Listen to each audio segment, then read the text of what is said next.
Assalamualaikum warahmatullahi wabarakatuh. Hello everyone, this interview will state your group and will discuss work of issues in Indonesia. Therefore, we immediately interview the source, namely Mr. Siti Kalimah MSc.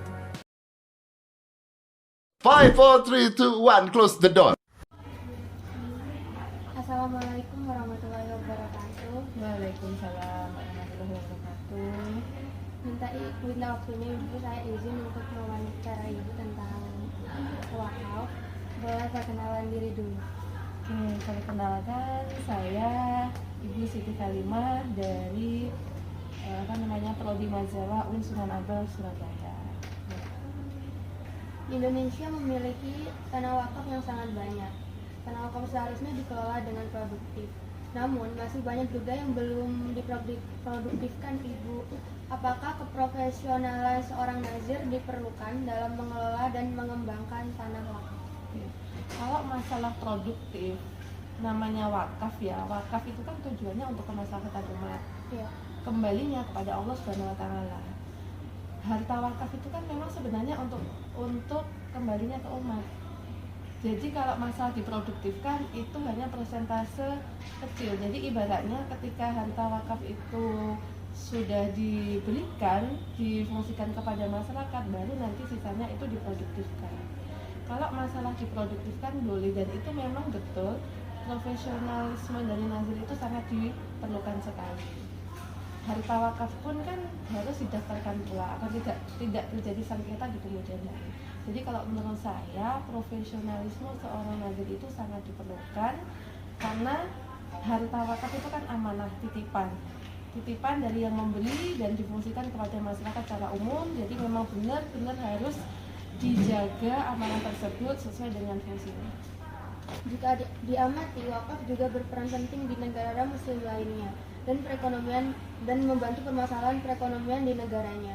Apakah memungkinkan jika wakaf yang dikelola di Indonesia mampu mengentaskan kemiskinan dan membantu menyejahterakan perekonomian Indonesia di masa yang akan datang? Oke, terima kasih. Secara tidak kita sadari ya, baik wakaf maupun zakat, tadi saya bilang bahwa wakaf itu tidak harus dalam bentuk benda bergerak. Sekarang sudah ada wakaf produktif yang dalam bentuk nominal atau uang.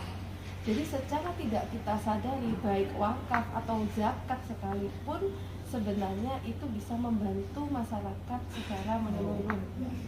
Ketika kita ilustrasikan, kita anggap saja si A itu orang kaya. Ketika orang kaya atau orang yang kelebihan modal itu memberikan sedikit hartanya untuk diwakafkan atau untuk dizakatkan, otomatis dia akan membantu si B.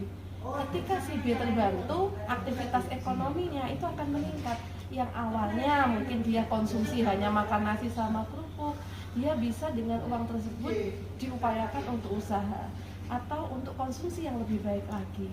Nah, ketika si B itu tadi dapat dana wakaf atau dana zakat, nanti kan digunakan konsumsi untuk ke warung atau ke yang lain, sehingga arus perputaran dana itu kan ada.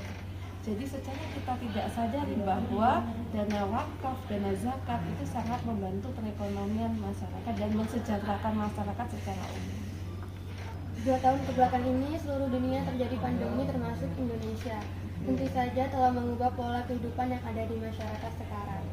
Karena akhir-akhir ini semua yang dilakukan dengan berbasis online atau digital, untuk mengajak khususnya anak milenial dan generasi Z, apakah perlu untuk mengembangkan digitalisasi dalam memudahkan orang yang ingin berwakaf?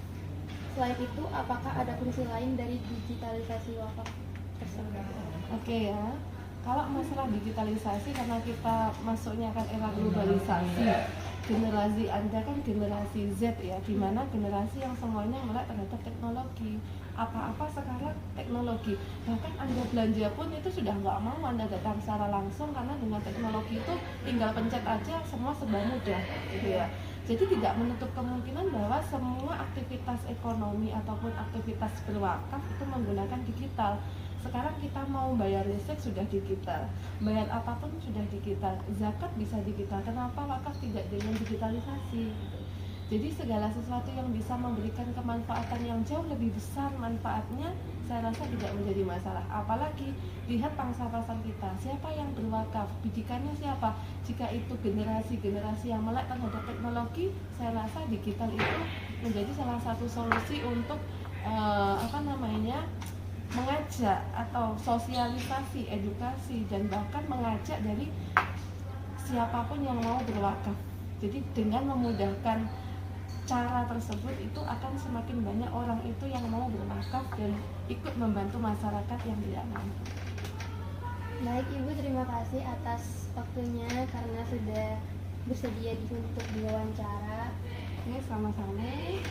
Sekian wawancara kali ini. Wassalamualaikum warahmatullahi wabarakatuh. Waalaikumsalam. After the interview was concluded with Mr. Siti Kalimah, the conclusion obtained is that the development of wakaf in Indonesia has progressed. Yes, wakaf has begun to be developed and managed productively. Wakaf land in Indonesia must also be managed by a professional nazir because it's very important.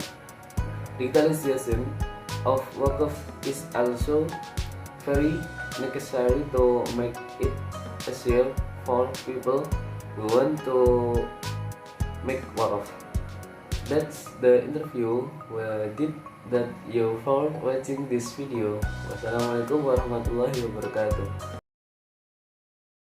5, 4, 3, 2, 1, close the door.